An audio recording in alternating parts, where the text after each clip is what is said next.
My child has autism spectrum disorder and sensory processing disorder.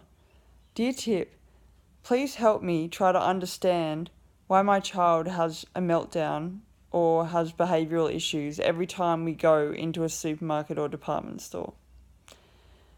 Okay, so this is going to be the topic for today because I think a lot of people could associate to this question.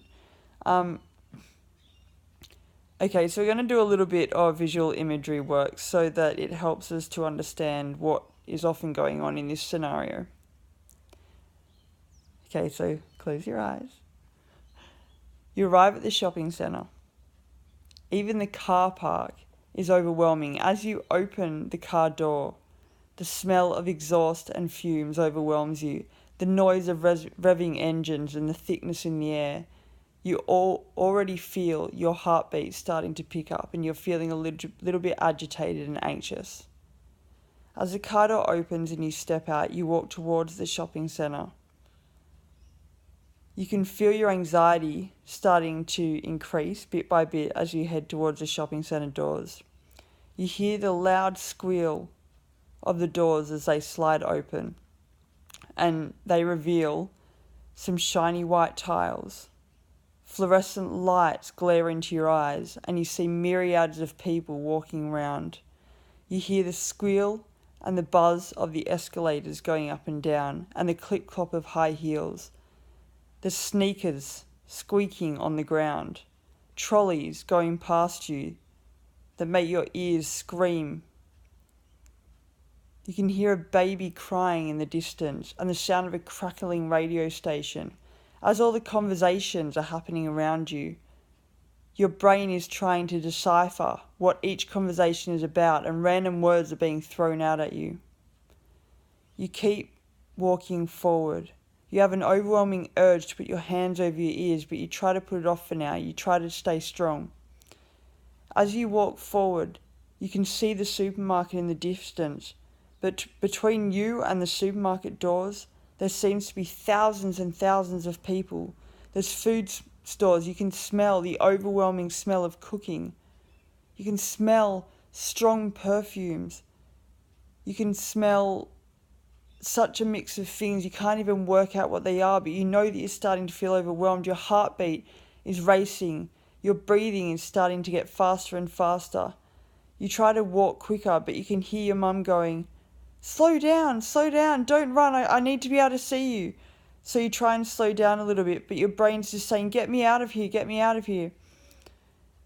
You endeavour to get towards the supermarket doors. As you get closer to the supermarket, all you can hear is the loud rattle of trolleys. You see more and more people walking towards you as if you don't even exist. The fluorescent lights seem brighter than they ever were, and you feel like a deer in the middle of the night with headlights in your eyes. You can see a huge myriad of different colours coming at you. There's apples and oranges and lemons, but you can't even make out what some of them are because the colours are so overwhelming that your brain can't even go that far anymore. As you walk into the supermarket, your mum says, stay close, try to stay as calm as you can. And she has very good intentions. And you try with everything to keep yourself as balanced as you can. But there's such a choice of food surrounding you. There's such a range of different scents. There's people. You can feel their clothes touching on your skin. And you can feel the air changing as each person walks past. Sometimes they don't even have to touch you. You can just feel them as they walk past.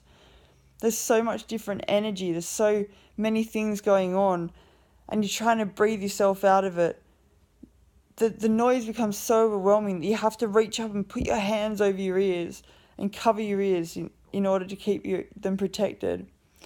As you start walking down the aisles, you're just overwhelmed with the amount of choices, the amount of different coloured boxes, the flashing fluorescent lights, the tiles that reflect the lights into your eyes, the noise of the trolleys going up and down, the clanking of the trolley wheels as they hit on the side of the aisles, the conversations you hear. You've got words coming out of you. You've got the radio station in the background. There's just so much going on. All it takes is one thing. Somebody drops a tin of beans on the floor next to you. Bang! That's it. you can't take it anymore. You scream, you put your hands over your ears, your arms go everywhere, you can't control it for that moment. Your overwhelm has been reached and you've tried so hard, but you can't hold it in anymore. This is just too much for you. It's too much for your little soul, and you're in sensory overwhelm and you can't handle it. You feel so disappointed, but there's just nothing you can do. You have to get out of there. So you sit there and you put your hands on your ears and you scream a little bit and you just think, I've got to get out of here, I've got to get out of here. You've got different choices. People may run, some people may duck, some people may curl into a ball or have a tantrum.